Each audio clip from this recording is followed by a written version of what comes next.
Hey, good evening. How are you? It's a Friday night. It is 9:36 p.m. It is June 12th. Friday, June 12th. Excellent. Cool. Made it through another week, another awesome week. An opportunity, a privilege to glorify God using our gifts and our talents to get a closer relationship with God, get a closer relationship with people. Loving God and loving people, and that's what it's all about. It's as simple as that. We don't need to make it more complicated than that. So you get a lot of sermons on treating a certain race this way or that way. It's all people, loving God and loving people. That's it. All right, and always try to stay focused on God and the Word of God. It doesn't need to be taken any farther than that. It's maybe things are simple to me. I come from a military background. When somebody says something to do something, you do it.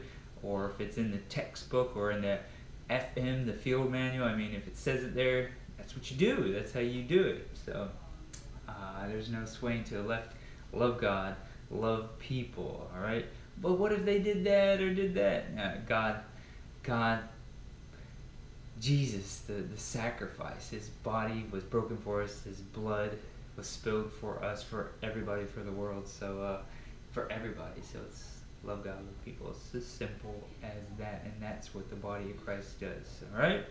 Cool. That sums that up. Okay. This is a 3-minute devotion.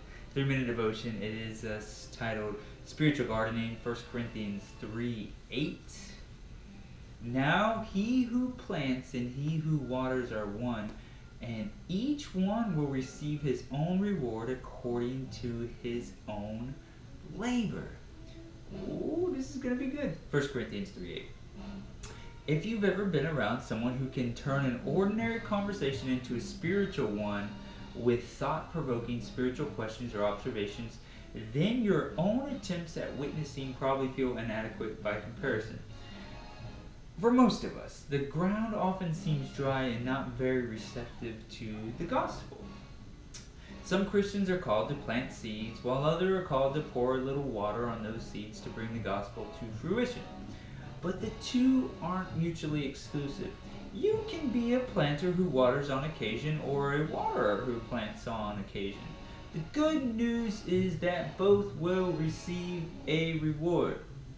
But the Apostle Paul doesn't leave any room in this verse for not gardening in some fashion. Sitting idly by while others do all the work isn't an option. How is your gardening going? Which role do you gravitate towards? Do you seek out the unconverted, or do you nurture the new believers instead? Cool, that's very important. I mean, sometimes they come to us, they have questions, but they don't want to be straight up and ask the questions. And sometimes we approach people, and sometimes we don't be straight up with the gospel, or you know who Jesus is? Something like that. But it's the way to do it. We're all unique. We're all gifted in certain ways, just like this watering or planting, to do it. And the Holy Spirit will prompt us and lead us on what to say at the right time. It's pretty cool. Pretty cool. Alright? So cool. So people need more of that. They don't need signs on what I was trying to hit on earlier. Signs. It needs to be like all the signs that you've seen around before about Christ saves, or Lord our Savior, or whatever. Even homeless people on the side of the road or in the middle of the road on the median asking for money, they still might have a sign that says, Jesus, I love Jesus. And it might be absolutely true. Their heart's for Jesus, but they have hard times, or have, have not been confident in themselves because of what they've done. But Jesus has redeemed you all from that when you get salvation, from his body being broken, his blood being shed for us, for all of our sins were cleansed. It's cool. He paid the debt. So cool. So if somebody's on the side of the road holding a sign, it don't need to be about this. It needs to be about like Jesus saves, or the only way to heaven is from Christ, or something like that. All right. Don't waste time on the side of the road saying, you know where I'm going. Dear Father, lead me to be responsive souls, and give me the love and the boldness to speak to them about the gospel. Anoint my mind with wisdom and my words with grace. Cool. Yeah, there's a certain way you go about it. about just being really cool about it and graceful, all right? But you pray for that knowledge and wisdom before you go and do it, and it'll work, and it'll work out, it'll flow perfect, and you'll be like, wow, how did I do it? And you probably just saved a life. It is about saving lives. I mean, the Bible says you don't accept Christ and you don't have salvation in Christ and pursue a relationship with Him, and it's a possibility you go to hell. So when I see that, it's pretty serious to me. So really serious, and you want to save all your friends, right? Save all your friends, families, co-workers, because you want them up in heaven with you, right? So you make sure to tell them a couple times, but by you being the light where you're at, and then and wow, and they're gonna know you by your love. We got a cat with very long nails. They're gonna know you by your love, by the light, and they're gonna ask you one day, or they already know and they're pursuing. So you gotta open up the dialogue. All right. So very good. Be the light, the salt and the light, if you will. It's very cool. We give flavor to things, all right? And we brighten up things. So do it, and do it well.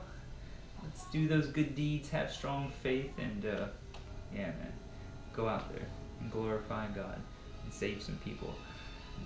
All right, so make sure to be in the Word of God, be in a relationship with God through prayer or meditation on the Word of God, but praying or just talking to your Heavenly Father, because He loves you so much. He wants to be in a relationship with you, and hopefully you desire a relationship with Him. It's the same way here on earth. Hopefully sons and daughters want to have a relationship with us. They actually desire it and they pursue it.